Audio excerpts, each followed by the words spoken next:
Chapter 8 राजा का हिस्सा। यह एक कहानी है। इस कहानी में एक प्रजावत्सल राजा का वर्णन है। राजा प्रजा की कठिनाइयों में हमेशा उसकी मदद के लिए तत्पर रहते हैं। यानी प्रजावत्सल यानी कि प्रजा प्रेमी।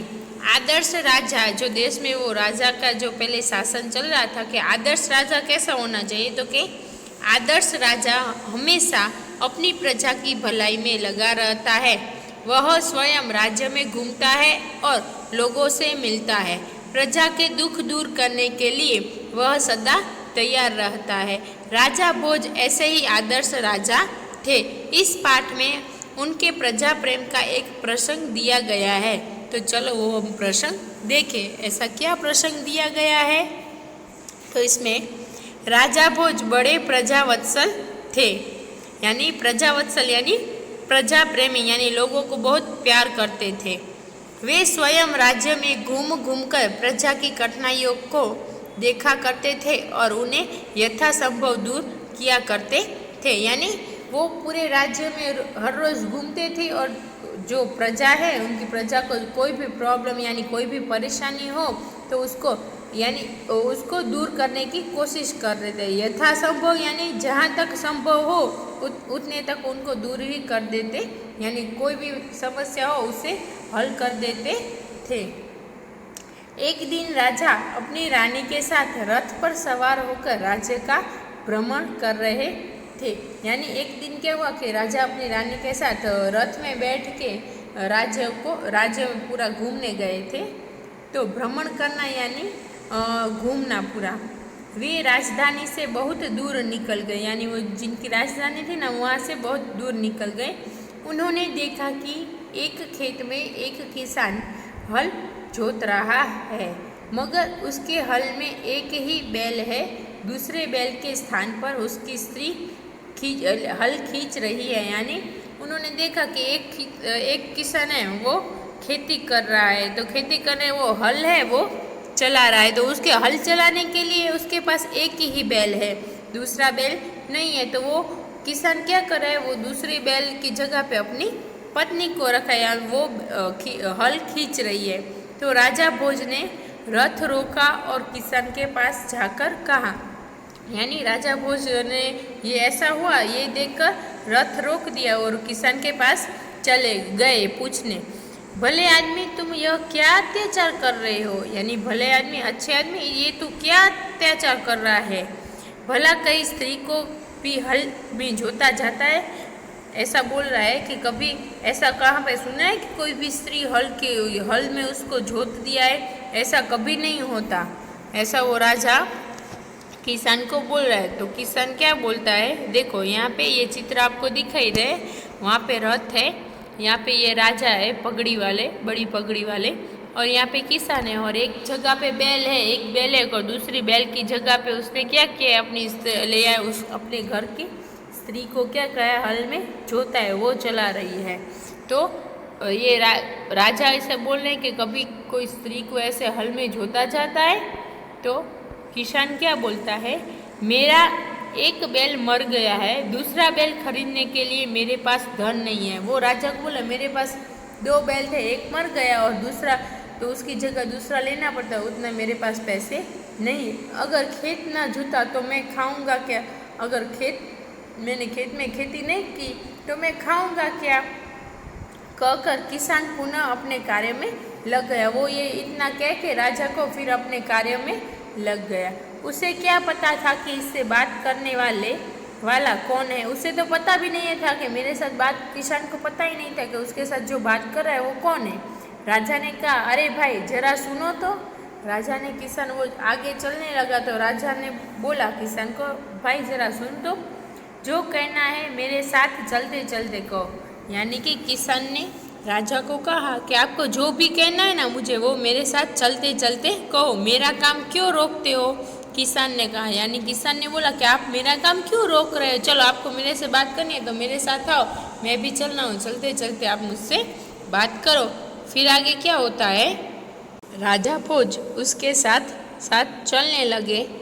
अपने काम के प्रति किसान की लगन देखकर राजा भोज बहुत प्रभावित हुए। यानी उसने जो किसान था उसने बोला कि आप मेरे साथ चलते चलो और बात करते चलो।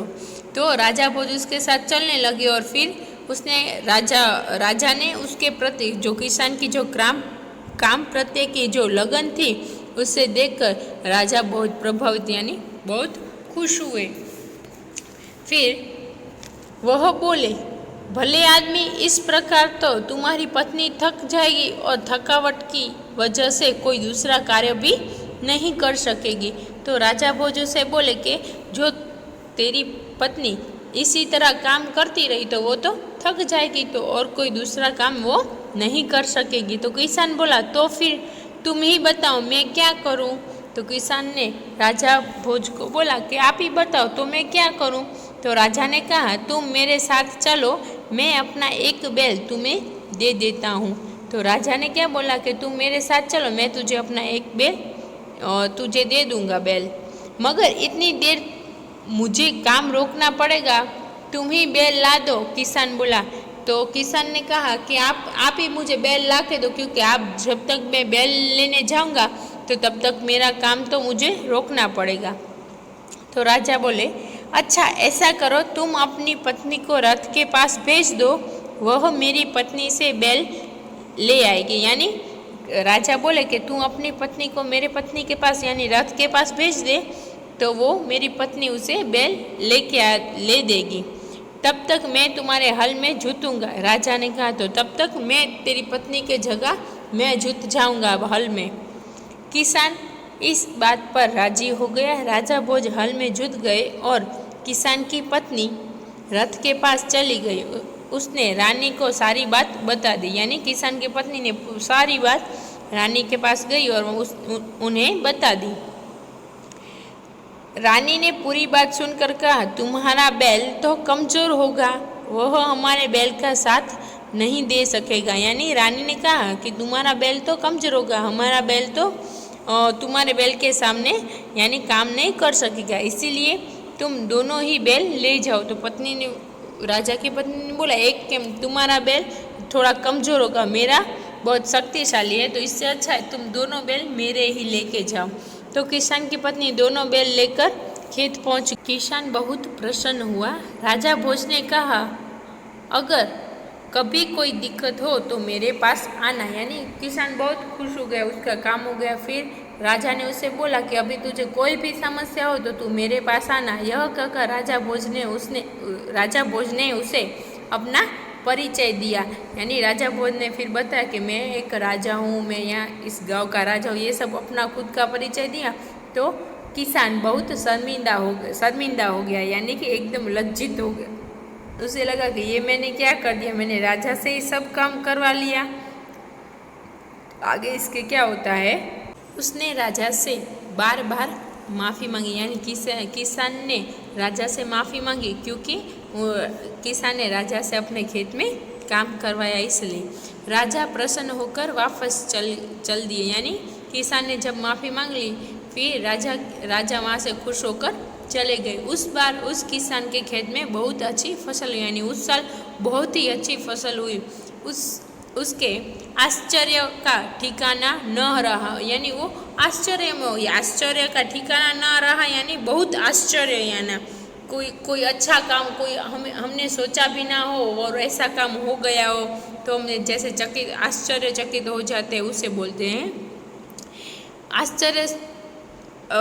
आश्चर्य का ठिकाना ना रहा जब उसने देखा कि खेत में जितने हिस्से को राजा भोज ने जोता था उसमें मोती उगे थे। यानी वो इतना आश्चर्य में क्यों आ गया, क्योंकि जितने हिस्से में यानी जितना भी खेत का हिस्सा था जिसमें राजा भोज ने जो हिस्से को जोता था उस हिस्से में मोती उगे, यानी मोती उगे थे।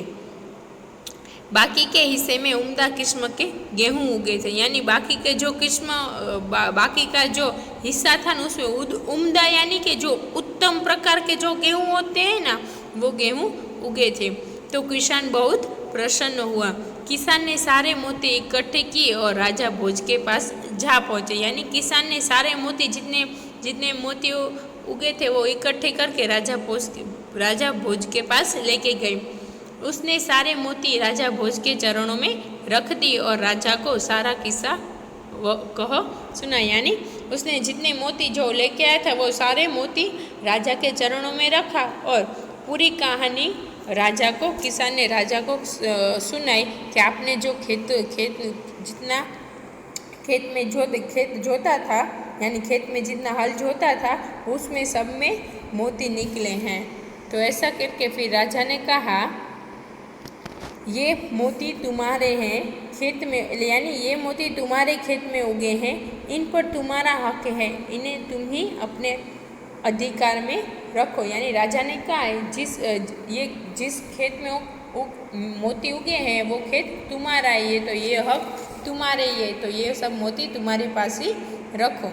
नहीं महाराजा, यह आपके परिश्रम का प्रताप है। यानी ये बोल रहा है, किसान बोल रहा है नहीं राजा, आपने इतनी मेहनत की तभी आपका इतना फल मिला है, तो ये आपके परिश्रम का प्रताप है, इसीलिए मैं इन्हें नहीं ले जाऊंगा। तो ऐसा किसान बोला कि मैं इसे नहीं ले जाऊँ, मेरी प्रार्थना है कि आप इन्हें राजकोष में जमा कर लें। यानी मेरी प्रार्थना है कि राजकोष यानी राजा का जो खजाना होता है ना उसे राजकोष बोलते हैं, राजकोष में जमा कर लें और गरीबों की भलाई के लिए काम में लें। यानी और जो गरीब लोग हैं उनकी भलाई में आप ये मोती का उपयोग करना।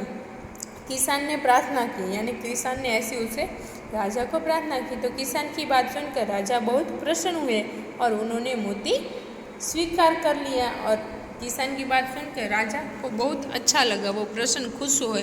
फिर उन्होंने यह मोती ले लिया और राजकोष में जमा करवा, यानी राजा का जो खजाना है उसमें जमा करवा दिया। और वो गरीब किसानों के या अथवा तो कोई भी गरीब लोग होंगे उनकी मदद करने के लिए इसका उपयोग करेंगे।